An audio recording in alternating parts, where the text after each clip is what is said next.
E eu conto com a participação do Fernando Conrado, ele, nosso comentarista Jovem Pan, me ajuda hoje nesse bate-papo aqui sobre a guerra. Vamos convidar também o professor de Relações Internacionais, Vinícius Rodrigues Vieira, que está com a gente. Vinícius, muito boa noite, obrigado por atender a Jovem Pan. Antes de passar a palavra para os senhores, eu gostaria de acionar o nosso correspondente na Europa, Luca Bassani. Ele faz um resumo das últimas atualizações do conflito e também dos assuntos de destaque do dia na Europa. Vamos acompanhar. Boa noite de quinta-feira a toda a nossa audiência. Falando sobre a sucessão ao chefe de governo do Reino Unido, nós temos novas rodadas acontecendo quase todos os dias para saber quais são os dois nomes que possivelmente serão o líder do Partido Conservador e, portanto, o próximo primeiro-ministro do Reino Unido.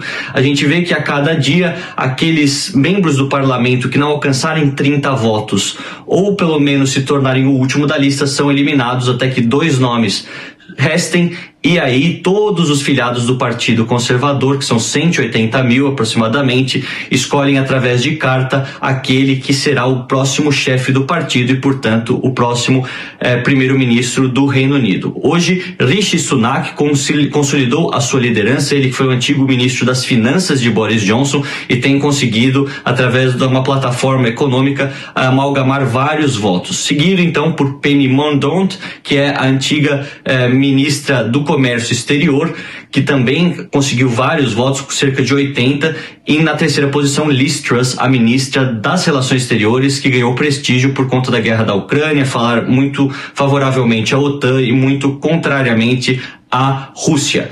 A gente vê que muito provavelmente dois nomes restarão até o dia 21 de julho, quando essa outra votação ocorrerá e assim tudo será revelado. O vencedor desse pleito, de forma geral, será revelado no dia 5 de setembro para o público e, consequentemente, para toda a nação.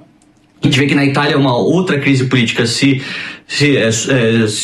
né, exatamente por conta do primeiro-ministro Mário Draghi ter mostrado a vontade de renunciar, algo que não foi aceito pelo presidente da República, Sérgio Mattarella, porque acredita que nesse momento Draghi seja a melhor pessoa para continuar frente ao cargo, o antigo presidente do Banco Central Europeu, que de certa forma conseguiu recuperar a economia italiana pós-Covid-19 e que um desgaste político nesse momento, já que faltam poucos meses para a eleição que supostamente tem que acontecer no começo do ano que vem, não vale a pena. A crise política em torno de Draghi se dá exatamente porque a ampla coalizão que formou a possibilidade dele chegar ao governo, de certa forma, não existe mais com a debandada do movimento Cinque Stelle, liderado pelo antigo premier italiano Giuseppe Conte, que acredita que Mário Draghi não fez o suficiente para ajudar os italianos nesse período de crise.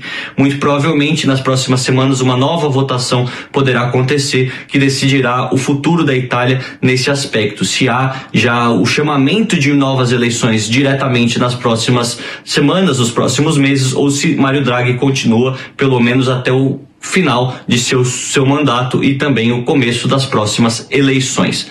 A gente vê que também foi aprovado no parlamento italiano um pacote de ajuda para o povo de cerca de 25 bilhões de euros para aliviar a inflação, o preço dos combustíveis e dos alimentos, uma tentativa do premier também de recuperar sua popularidade e, de certa forma, melhorar a economia.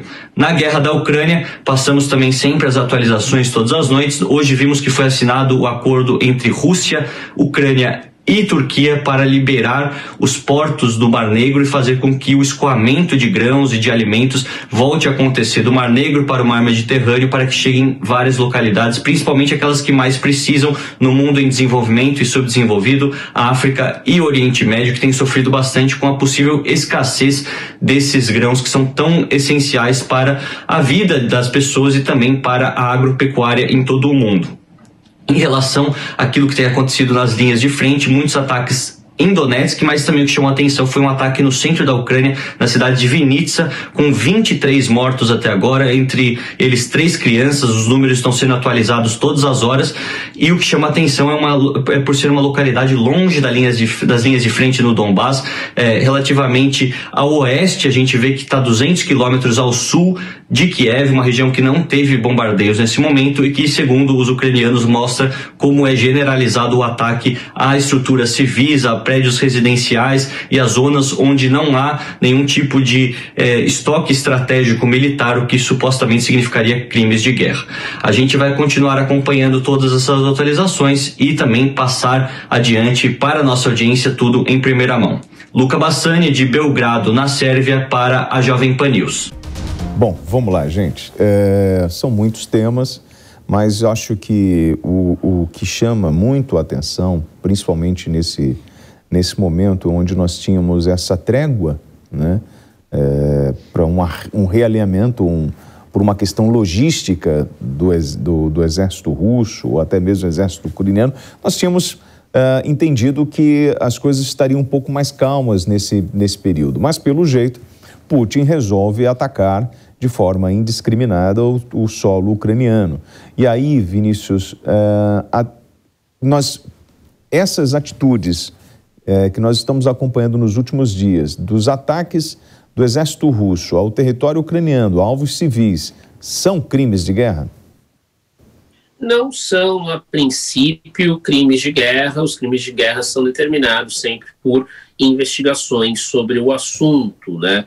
O que nós sabemos por hora é que as evidências apontam sim para que se justifique uma investigação, no mínimo, preliminar. Mas não é nada que destoe do que Vladimir Putin já vem fazendo, né? Temos outros relatos em momentos anteriores da guerra em que os alvos são totalmente civis, mais do que o alvo civil nesse caso chama muita atenção dentro do contexto de guerra mais amplo, independentemente de depois ser provado que foi ou não crime de guerra. Nós temos ali uma região, né, que é distante das áreas de combate, muito próxima a Kiev, numa clara demonstração de força por parte de Moscou. E por mais que a Ucrânia, é sempre importante relembrar, colha dados, colha informações, e me parece que nesse caso há uma grande possibilidade de que haja provas suficientes para que os crimes de guerra sejam eventualmente provados, nós temos sempre o problema da punição, né? Quem o julgará, né? Sempre lembrando aqui que a Rússia não faz parte do Tribunal Penal Internacional, que é que julga indivíduos envolvidos em crimes de guerra, e não vejo um cenário em que, eventualmente, o presidente Putin ou qualquer outro oficial russo, político russo, membro das Forças Armadas, possa ser no futuro, pelo menos próximo, capturado e encaminhado a julgamento. Então, mais uma vez, a Rússia aí demonstra que tem força para o combate no longo prazo, fazendo uma ação que, concordo nesse caso específico com os ucranianos, com base nas informações das quais dispomos. Foi uma ação claramente com propósito terrorista, no sentido de amedrontar, demonstrar força sem qualquer objetivo militar imediato. Então, aí, Fernando Conrado, essa estratégia de Putin de levar o terror, o pânico, atingindo alvos civis, isso só gera mais terror e pânico em território ucraniano e mostra, mais uma vez, que ele não está nem aí para absolutamente nada. Ou seja, estou disposto a continuar atacando, bombardeando e não tenho nenhuma preocupação com represália, com sanções ou nada disso, né? Aí é que tá, William, antes de fazer esse meu comentário aqui, se eu me alongar muito, tu me puxa a orelha. Segunda coisa, eu quero dizer para as pessoas que eu sou um analista da situação, eu não sou nem pró-Rússia, nem pró-Ucrânia, e eu estou só analisando os fatos que a gente tem. Por que a gente teve agora esses ataques muito mais distantes da região do Donbás? Vale a pena a gente dizer para as pessoas aqui, para quem está nos ouvindo e nos assistindo, que esse tipo de... os resultados da guerra que a gente está vendo agora, a gente já viu acontecer lá em 2014, na guerra pela Crimeia. A Rússia invadiu um espaço muito maior para, no final, ficar de posse da Crimeia. A mesma coisa está acontecendo nessa guerra. Ela fez uma pinça pelo sul até Kiev, para depois teve uma grande desescalada, como tu falou, uma espécie de trégua, uma desescalada, para que Donbás ficasse com a Rússia, que é o objetivo, e vale a pena a gente trazer para as pessoas que 45% a 60% aí do PIB da Ucrânia está naquela região de Donbás, pelos seus próprios metais. Agora, olha uma grande transformação que a gente teve nessa guerra nos últimos tempos aqui, William, nos últimos dias. Os Estados Unidos começaram a fornecer os HIMARS para a Ucrânia. O que são os HIMARS? São os mísseis de longo alcance. Tu pode programar para 150, 200, 300, 500 quilômetros de ataque com esses mísseis. Então, a partir disso, o que a Rússia tem que começar a fazer se ela não quiser ser atacada? Ela tem que avançar mais 500 quilômetros, tu entende? Para jogar para longe esses mísseis. E é isso que a gente está vendo já acontecer. É por isso que esses ataques agora vão se dar mais para o interior, e aí a mudança da guerra vai escalar novamente. A gente vai ver um cenário que a guerra vai crescer cada vez mais. Inclusive, nas informações que a gente tem aqui, é que a Ucrânia agora vai fazer um ataque com 1 milhão de soldados, em que pese isso ser muito irreal dentro da fala do presidente, já que o seu exército não conta aí com 200 mil soldados, e a sua tropa de elite, já foi 80% dela, já foi dizimada. Os próprios generais ucranianos já reconhecem isso. Então, mas o que a gente está vendo aqui é um escalar novamente da guerra, e o que me chama, mas o que me deixa muito preocupado com o que possa acontecer aqui, William e professor Vinícius, é que com esses mísseis de longo alcance que foram fornecidos só agora pelos Estados Unidos à Ucrânia e não lá no início da guerra, a Ucrânia pode querer fazer alguns ataques às meninas dos olhos dos russos, do Putin principalmente. Por exemplo, aquela ponte quilométrica com 17, 18, 20 quilômetros que ele criou, que ele construiu lá na Crimeia. Imagine esses mísseis de longo alcance destruindo um símbolo aí da potência, do poder do Putin na região. Daí eu já não sei o que pode acontecer até mesmo em nível nuclear. Não quero alarmar as pessoas, mas os Estados Unidos já estão testando armas nucleares, e inclusive a gente viu nessa semana propagandas em Nova York sendo veiculadas, né, na NPR, o Sistema de Informação Americano, mostrando como as pessoas deveriam se proteger no caso de um ataque nuclear. A coisa está ficando cada vez mais feia por lá, e que bom que a gente está discutindo toda essa situação no horário nobre aqui da PAN. Então, e aí, professor? O Conrado falou nesses equipamentos, né, e o alcance de 500 quilômetros. Se eu sair de Donbás e for de carro até Kiev, eu vou levar isso pela estrada, são 761 quilômetros. Em linha reta, isso diminui essa distância. Então, partindo desse raciocínio do Conrado, o senhor acredita nessa possibilidade do exército russo começar a bombardear várias cidades, inclusive a própria capital, que vem retomando o seu cotidiano? De fato, o Conrado lembrou a questão dos mísseis, que foi uma demanda antiga por parte de Zelensky para o Ocidente, especificamente para os americanos. Me parece bastante lógico, como ele falou, nós esperarmos esse tipo de ataque por parte dos russos, uma espécie de ataque preventivo, numa sinalização de que vocês querem briga, mais ou menos Putin está se comunicando para os ucranianos. Então nós conseguimos revidar à distância. Os mísseis que hoje atingiram aí alvos que tudo indica que são civis foram disparados a partir de submarinos localizados no Mar Negro. Então nós temos aí uma perspectiva, eu não diria, aí eu sou um pouco mais cauteloso, de expansão da guerra dentro do território ucraniano, mas sem dúvida dessa troca de ataques pontuais entre russos e ucranianos. E porque o objetivo da Ucrânia, e me parece pouco factível, é reconquistar os territórios. A Ucrânia claramente não aceita a sua perda territorial. Nesse sentido, talvez os russos consigam ganhar tempo para se reagrupar e avançar eventualmente sobre mais territórios ucranianos. O que importa nós falarmos, acho que para o telespectador, a telespectadora que está aí nos assistindo, nos ouvindo, é que a guerra está muito distante de qualquer resolução. O que nós vimos hoje a respeito dos grãos, né, esse acordo aí tripartite em que a Turquia, na prática, entra como grande garantidor desse processo, é algo muito pontual que não impede uma eventual escalada envolvendo, inclusive, ainda a chance de haver um envolvimento direto entre potências nucleares, de fato, não pode ser descartado. É uma guerra ainda que vai durar bastante tempo, por mais que hoje nós tenhamos essa tentativa de contra-ataque por parte da Ucrânia, mas os russos estão claramente aqui, ressaltando sempre, procurando fazer análise mais objetiva e fria possível.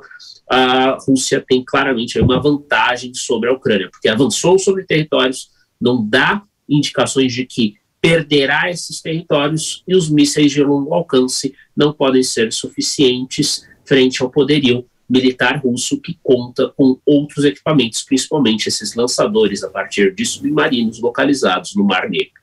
Olha, professor, o Fernando tocou num tema importante, né? Da gente estar discutindo isso aqui na PAN. E ao longo desses mais de 100 dias de guerra, nós recebemos vários especialistas. Contamos com a presença do Luiz Kawaguchi, o nosso correspondente em território ucraniano, ele que teve o carro atacado, bombardeado. E hoje pela manhã, o Kawaguchi chamou a atenção da nossa equipe aqui do Headline, do Especial Guerra, sobre a Força de Defesa da Ucrânia, que fez imagens na cidade de Kramatorsk. Olhem essas imagens agora, para você que acompanha do rádio, a gente vai descrevendo a imagem para os senhores.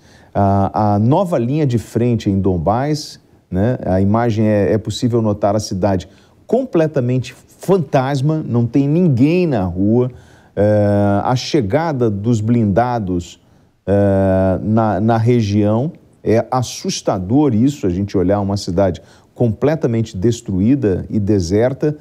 Nós também vamos notar em alguns pontos as crateras que foram feitas, né, pelos bombardeios, e isso, essa cratera, por exemplo, né? Conrado, o que nós vamos encontrar, né? Lembrando que já saíram lá, que 9 milhões de refugiados já saíram de território ucraniano. Qual é a Ucrânia que nós vamos encontrar no pós-guerra?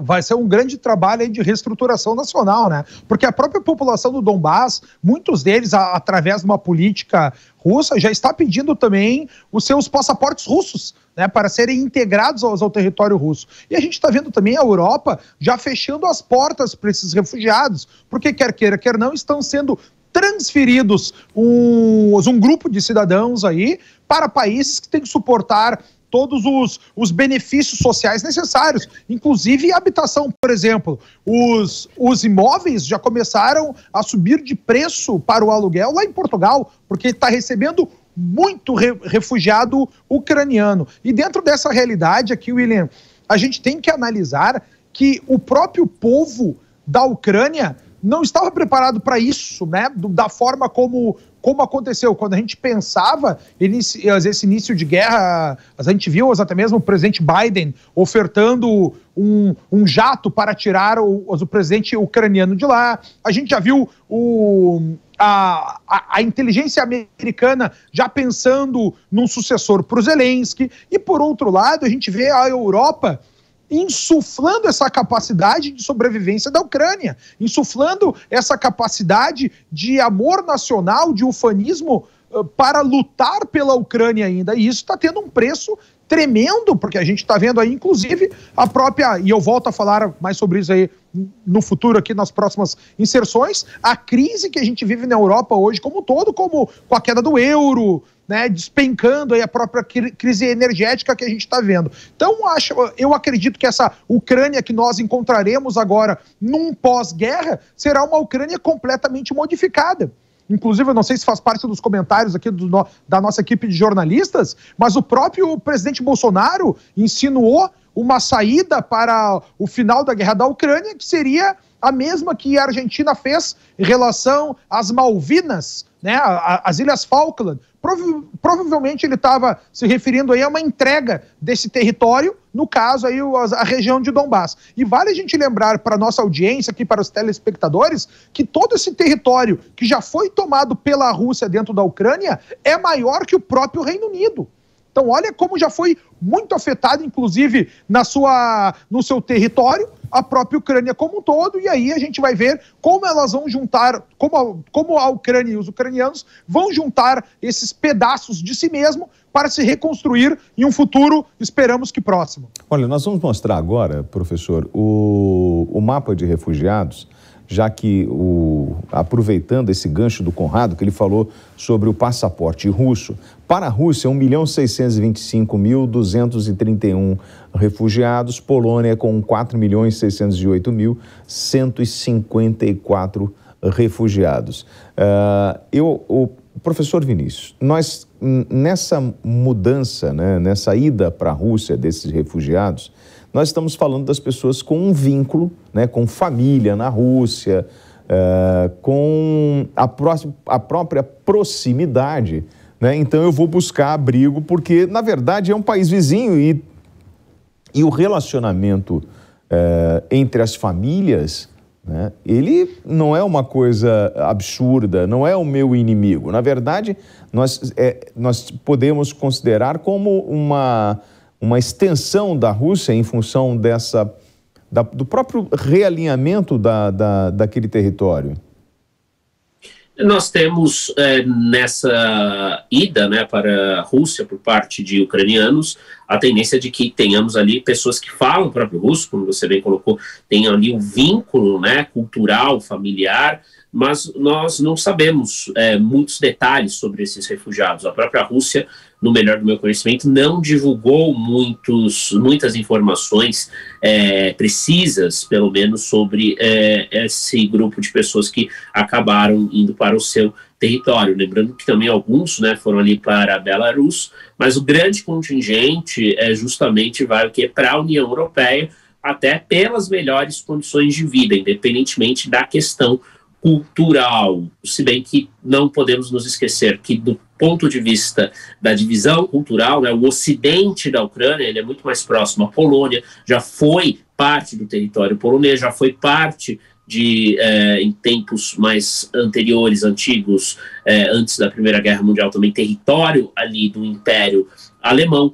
Há uma grande proporção de católicos naquela região, em contraste com o leste, em que nós temos mais ortodoxos, mas a migração, mesmo em tempos que não são de conflito de guerra, acaba seguindo essas duas lógicas. No caso, claramente, ali da Rússia, vejo, como você bem colocou, essa tendência de falantes russos indo para lá, pessoas que têm esses vínculos, não apenas familiares, mas o vínculo cultural acima de tudo, assim como a concentração geográfica mais ao ocidente, mais ao oeste da Ucrânia, faz com que as pessoas saíssem ali pela cidade de Lviv, sobretudo, como a União Europeia. Muitos desses refugiados, é importante salientar, já retornaram, pelo menos aqueles que foram oriundos ali de áreas que não acabaram sendo conquistadas pela Rússia, mas geraram toda uma série de tensões e custos com os quais a União Europeia vai ter que arcar, né? E aqui também acho que cabe ressaltar que a União Europeia já tem, né, como foi anunciado há algumas semanas, um plano de reconstrução da Ucrânia para que justamente ela impeça esse tipo de pressão populacional e na área de benefícios sociais e de emprego na área econômica acontecer no futuro, porque se a Ucrânia ela não for reconstruída após esse conflito, o que sobrar da Ucrânia, para ser mais honesto com o ouvinte, nós não teremos ali, por parte da União Europeia, capacidade de absorver essa população que, inevitavelmente, não podendo migrar para outras regiões, migraria para a União Europeia. Então, é do interesse da União Europeia cuidar da questão da reconstrução desde já. Ela está intrinsecamente relacionada, está totalmente vinculada a essa questão dos refugiados. Ainda que eles tenham voltado agora neste momento, eles podem no futuro próximo voltar novamente para o território europeu, gerando essas pressões, havendo a sinalização de recursos que serão destinados via Banco Europeu de Reconstrução e Desenvolvimento, que é um banco que existe desde 91, que tem como foco ali os países do antigo bloco soviético, e o Banco Europeu de Investimentos, a sinalização de recursos para a reconstrução da Ucrânia e o estímulo a novas atividades econômicas naquilo que sobrar da Ucrânia, já que, como já bem dissemos, o Conrado falou, nós temos ali no Donbás, nas regiões que foram ocupadas, tomadas aí pela Rússia, boa parte do PIB ucraniano já estava ali localizado, também é algo que vai fazer com que os europeus se preocupem com a reconstrução, com atividades, estimulando atividades de maior valor agregado, de modo a gerar empregos para que os ucranianos, reitero, não migrem em definitivo para territórios da União Europeia. Então, professor, o Conrado fez uma observação sobre esse encontro do Jair Bolsonaro com o presidente ucraniano Volodymyr Zelensky. Bolsonaro dá uma dica e fala sobre a Guerra das Malvinas.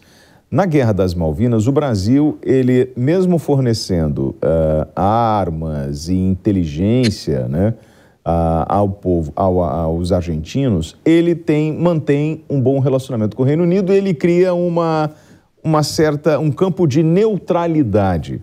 Quando o Bolsonaro dá a dica falando da Guerra das Malvinas, qual seria a solução que Bolsonaro poderia apresentar para esse conflito a Zelensky? Bem, me parece, em primeiro lugar, não se trata aqui da crítica que eu vou fazer ao presidente Bolsonaro especificamente, por mais que tenha críticas à política externa dele, mas uma crítica ao Brasil. O Brasil não é um ator aí com força para participar desse tipo de mediação.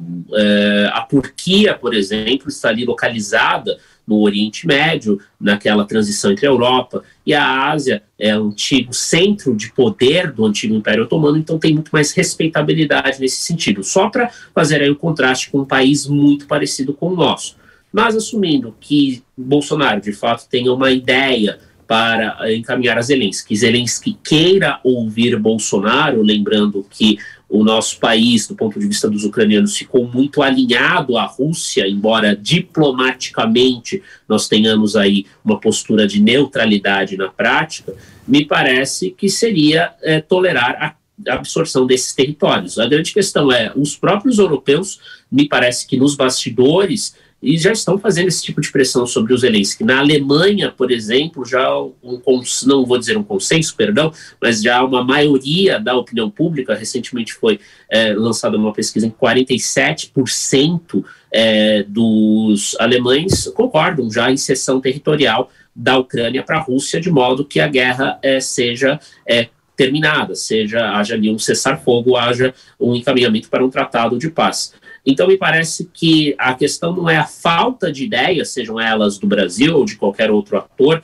e reitero aqui, me parece que há atores, independentemente de quem é o presidente, o chefe de Estado, o chefe de governo, com mais, vamos dizer, status, mais presença internacional para fazer esse tipo de sugestão, mas me parece que não se trata de falta de boas ideias, realmente é a questão que já era esperada. Nenhum país, e aqui não estou defendendo os Zelensky, deixo isso muito claro, mas apenas escrevendo uma realidade, nenhum país vai conceder sem ter ali muitas garantias, sem ter ali esgotado os últimos níveis de batalha, as últimas potencialidades de batalha, o seu território. E esses mísseis dos quais nós estávamos falando antes, parece, ao meu ver, de maneira equivocada. Isso não deve mudar o resultado da guerra, que hoje claramente pende para o lado russo. Me parece que Zelensky confia aí nesses mísseis americanos para empreender alguma estratégia para retomar esse território. Então, seja Bolsonaro, seja qualquer outro líder mundial que faça sugestões a Zelensky, se essa for a sugestão, não me parece que será bem recebida, será aceita pelo governo ucraniano. Então, o Conrado, a Turquia, o professor lembrou bem, ela tem lá o seu poder de barganha, ela controla o Estreito de Bósforo, que é o acesso do Mar de Mármara para o Mar Negro. Então, ela tem lá a sua moeda de troca, ela é a que abre a cancelinha lá para o navio passar nesse estreito de 30 quilômetros. Essa possibilidade relacionada a Malvinas, olha, então você vai ceder parte do território para o exército, para Putin. O Zelensky já falou que isso é inadmissível. Ele não vai ceder absolutamente nada, que Putin é um invasor. E, pelo contrário, ele quer armas e ele quer apoio financeiro, logístico e humanitário para sustentar essa ofensiva russa e vencer o russo dentro do território ucraniano. Então, assim, e ninguém esperava tamanha resistência do exército ucraniano em função da superioridade do exército russo. E ele está conseguindo fazer isso. Então, assim, essa estratégia de Bolsonaro propor ao Zelensky, se for isso, de ceder o território, pelo jeito o Zelensky não vai levar em consideração. Ou você acha que ele pode retroceder? Mas daí é muito wishful thinking do Zelensky, né? Achar que a coisa vai ficar por isso mesmo. Infelizmente, a vida é triste, né? A vida real, o mundo real é uma bigorna da realidade. A guerra é feita disso. Tem muita gente que defende um lado ou defende o outro. Meu objetivo aqui é sempre trazer informação para as pessoas, né? Então a gente tem que lembrar, só para voltar um passo atrás, para a gente entender qual é essa realidade de Donbass. O Império Russo, a história do povo russo, começa exatamente com os russos em Kiev. Então ali é o início, né, da mãe Rússia como um todo, como ela veio a ser durante todo o século XX. Inclusive a Ucrânia fazia parte, né, do Império Russo, da União Soviética como um todo. Quando acontece a queda do Muro de Berlim, ali a queda do Bloco Soviético, a gente teve essa grande quebra, mas Donbass sempre foi muito relacionado à Rússia, tanto que o povo dali fala, na sua imensa maioria, russo, né? Então essas famílias sempre tiveram a vida ali muito relacionada com a Rússia e com vínculos afetivos com a própria nação do que um dia foi a União Soviética. E aí eu retomo também o Tratado de Minsk, o Acordo de Minsk, que foi feito cessar-fogo da guerra que teve entre Rússia e Ucrânia lá em 2014, que a Crimeia acabou ficando para os russos. Dentro desse acordo estava que Donbass fosse uma região relativizada, vamos dizer assim, que fossem aceitos a fala russa, que fossem aceitos, que fossem colocados esforços de ambos países para a reconstrução econômica daquela região, porque era interesse dos russos ter uma zona neutra ali, mas sendo uma zona de influência russa muito forte. Antes, um dos motivos de nós termos esse conflito está exatamente no fato que o Zelensky, como um todo, foi promulgada uma lei que proibia com que os falantes do russo falassem a língua russa lá em Donbass. Esse foi um dos motivos também dessa guerra. E aí, nesse crescendo que a gente tem durante a guerra como um todo, a Europa está pagando um preço altíssimo por conta disso. Quando o professor nos informa aqui que hoje 47% querem mais que a Ucrânia entregue Donbass para os russos logo, porque antigamente eles não pensavam assim. Quando a gente girava pela Europa, a gente via bandeiras da Ucrânia por todos os lugares. Só que a Europa como um todo começou a definhar. O que a gente está vendo é o euro caindo aí empatando com o dólar, e vale a pena a gente lembrar para as pessoas que o euro chegou a ter 40% de sobrevalorização sobre o dólar. A gente vê também a moeda russa, por exemplo, antes da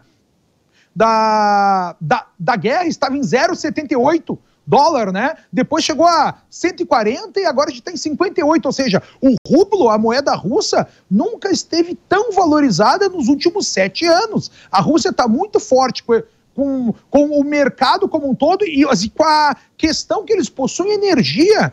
É interessante que a gente tem que ver que um país tem que ter o quê? Segurança militar, segurança de alimentação, comida, né? E segurança energética.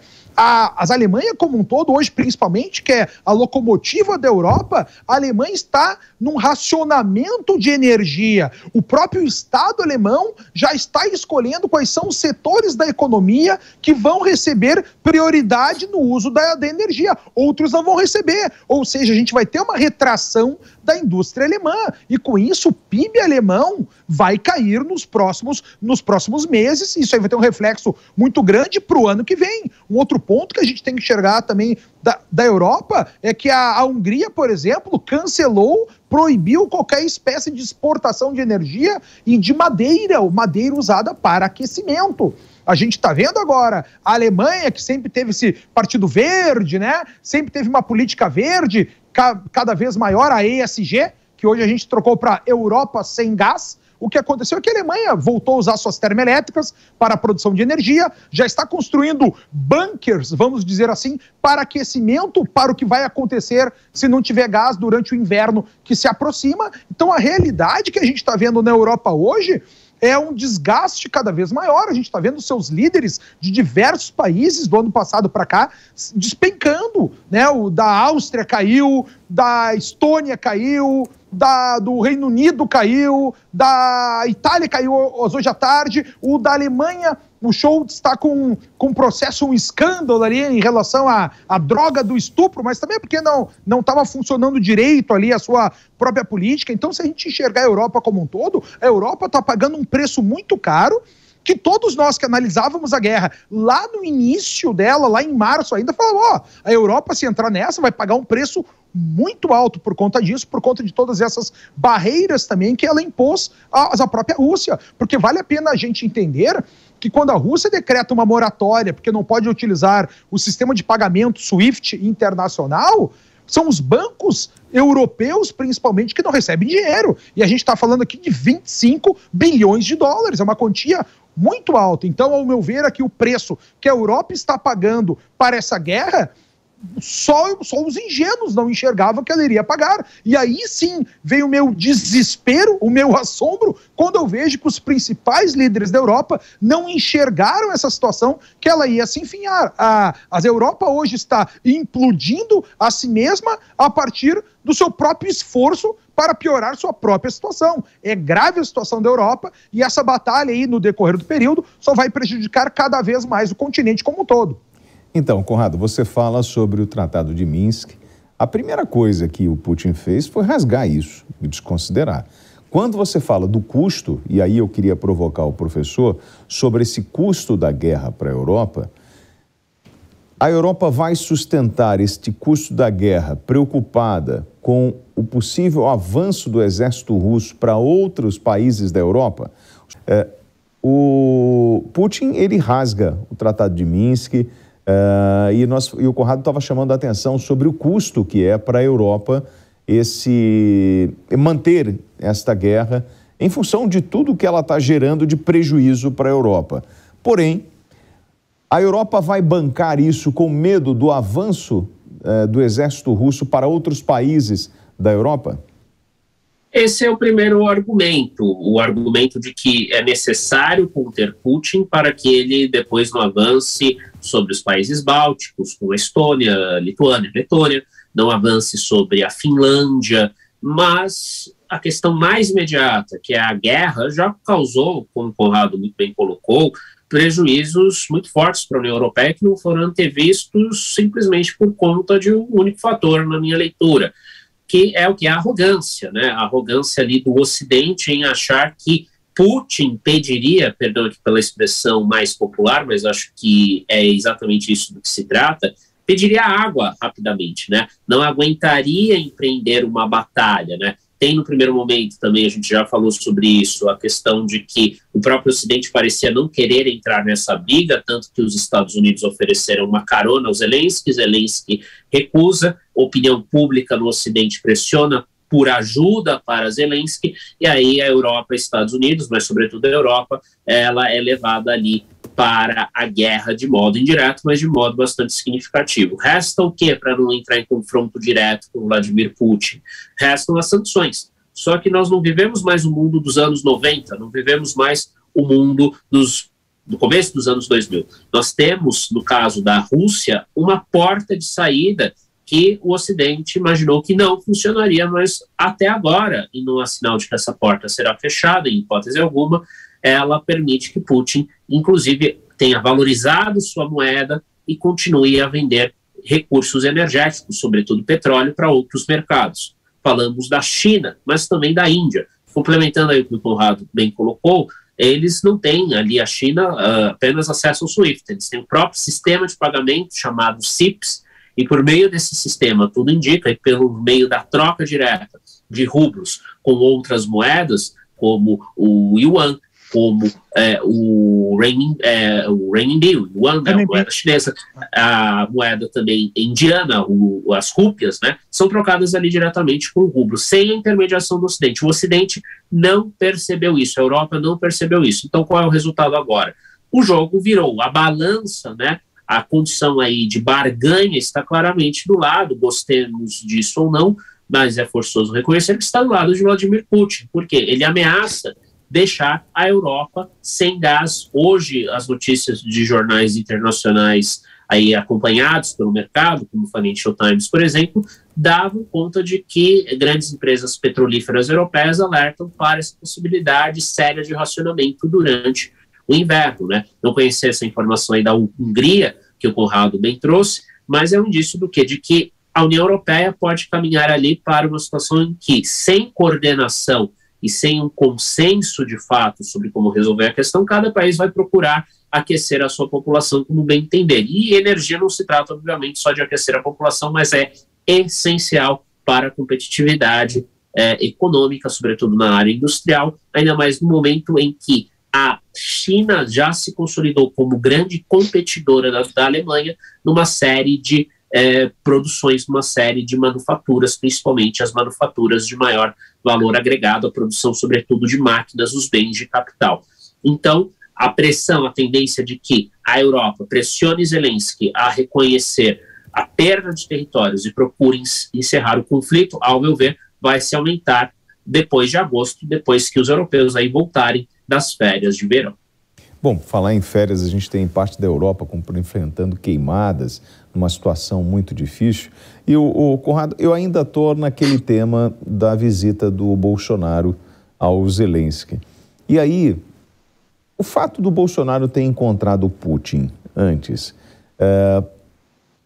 isso pode gerar alguma dificuldade? E ele passar a ser encarado como um emissário de Putin?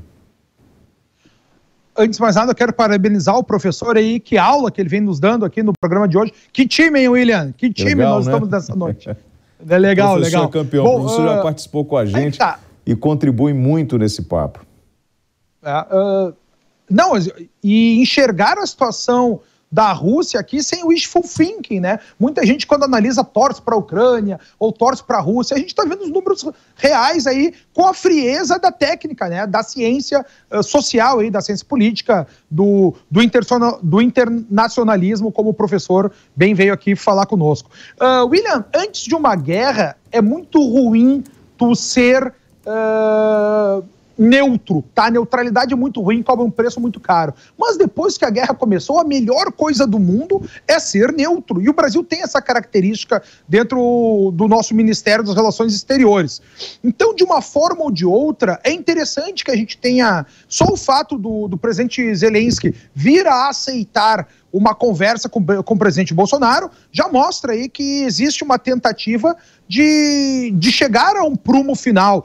De fato, o professor fala que a Turquia ali se coloca por ter o Bósforo e aí desde a queda de Constantinopla, né, em 1450 e poucos, 1453, se eu não me engano, eles dominam essa região ali, e não é à toa que eles têm esse poder comercial até os dias de hoje. E pelo fato de estar mais próximo da Rússia, talvez conseguissem se comunicar melhor, até pela entrada da Finlândia tentando entrar na OTAN, da Suécia tentando entrar na OTAN, com o apoio da própria Turquia. Mas de uma forma ou de outra, William, como eu já falei para vocês, eu acredito que o Zelensky, se ele sinalizar para sentar com o Bolsonaro e conversarem francamente, ele já está sabendo que o Bolsonaro está vindo como um emissário também, entre aspas, da paz, do lado de Vladimir Putin, já que ele senta com os dois lados da questão. E o Zelensky aceitando isso, ele já está sinalizando também que quer conversar. Opa, tem alguém que fala com os dois lados e quem sabe a gente pode chegar aqui numa convenção. Seria algo muito positivo para o Brasil aí, que muitas vezes foi tido como um anão diplomático. Talvez seja uma nova fase para o Brasil, tendo algum progresso nesse aspecto. É isso que a gente tem que prestar muita atenção, porque o início dessa guerra, complementando e conversando aqui com o professor, como ele já nos falou antes, a minha grande preocupação foi que a Rússia foi jogada automaticamente para os braços da China, e a gente vê a preparação da Rússia para todo esse cenário, e a gente não tem como negar isso, foi o fato que num dia, a guerra ali recém havia iniciado, porque não foi uma guerra declarada, vale a pena a gente lembrar, né? Nós estamos ali numa operação militar. A Rússia em nenhum momento declarou guerra, como é necessário, contra um outro país. Não teve essa declaração de guerra propriamente dita, né? Formal no papel, como é requisitado.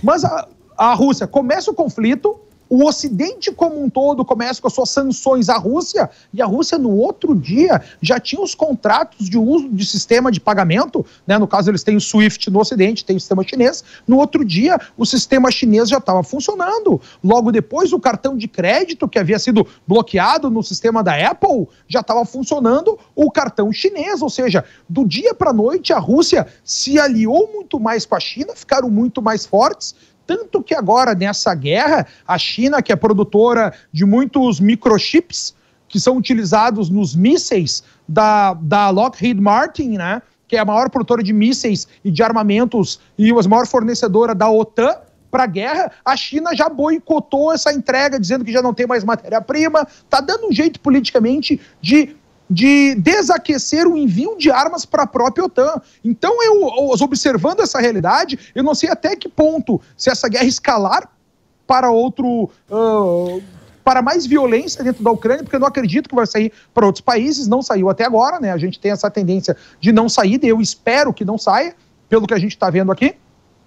Eu não sei se a ONU se a OTAN fosse entrar numa guerra contra a Rússia, se eles teriam localmente essa potência para realizar uma guerra formal, já que nem mesmo agora os microchips desses armamentos estão sendo fornecidos pela China. É uma guerra com muitos interesses, né, William? E como o professor muito bem falou, a China está atropelando a Alemanha. E nesse momento que a Alemanha fica míngua, tanto que a Alemanha está pedindo para a Índia para não consumir toda a energia da Rússia e deixar um pouquinho para ela.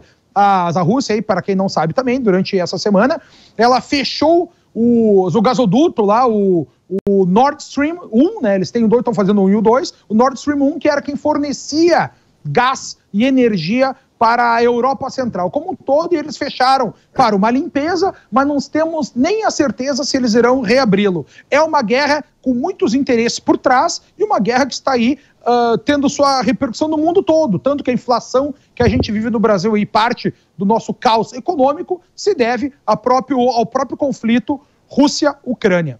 Bom, essa hegemonia americana, ela foi quebrada e nós temos um novo alinhamento. Professor, quem controla o comércio mundial dita as regras?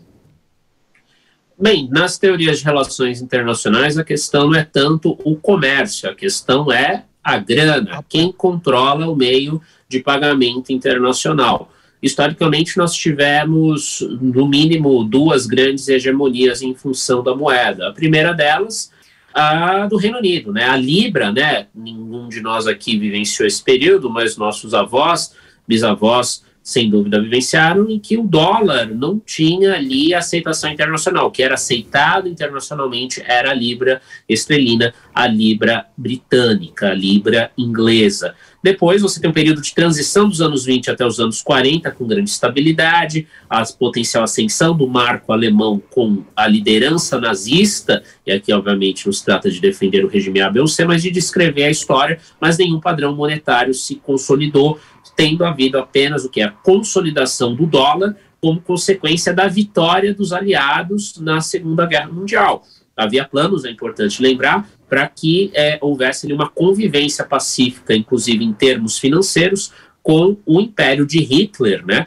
O Terceiro Reich, caso Hitler tivesse sido bem sucedido. Então a história poderia ter sido muito diferente caso os aliados não tivessem vencido. Só que o domínio de uma moeda não dura para sempre. A grande questão é que agora o dólar ele está relativamente forte, até porque o euro, a perspectiva da crise a atingir a Europa é muito grande, já está atingindo, né, como o Conrado bem falou aí, a questão da inflação. Isso é um efeito menos, ao meu ver, da pandemia e mais o efeito indireto das sanções, porque com escassez de recursos energéticos, escassez relativa de alimentos, a demanda continua alta, mas a oferta cai, obviamente o resultado vai ser a inflação. E o europeu está sentindo isso no bolso e vai começar a pressionar aí os seus governantes para resolver o problema. A grande questão é como países, e aí sim, Brasil, Turquia, África do Sul, México, Argentina, Índia, Indonésia, as chamadas potências regionais, incluiria também Irã e Arábia Saudita nesse time, como que eles vão se comportar nos próximos 10 anos? Eles vão confiar no dólar Será que eles não vão ter medo de estar sujeitos a sanções como os russos estiveram? E notem que aqui não estou discutindo se as sanções foram justas ou não, mas pensando que nas consequências políticas das sanções. Há claras conversas de bastidor que indicam que até mesmo aliados americanos, como os sauditas, estão chocados com a atitude do Ocidente. Então pensam que em diversificar as suas reservas, diversificando suas reservas para outros ativos que não o dólar, Sim. Isso tende, não agora, reitero, mas no longo prazo, enfraquecer o dólar, abrindo eventualmente espaço para uma hegemonia chinesa nas finanças internacionais. Nos microfones da Jovem Pan, o professor de Relações Internacionais, Vinícius Rodrigues Vieira. Vinícius, uma boa noite, muito obrigado pela sua participação aqui nos microfones da Jovem Pan News. Eu queria agradecer também o nosso comentarista Fernando Conrado, que está falando de forma remota do Rio Grande do Sul. Obrigado, Conrado, cumprimentando vocês dois. Eu aproveito e cumprimento toda a audiência da Jovem Pan.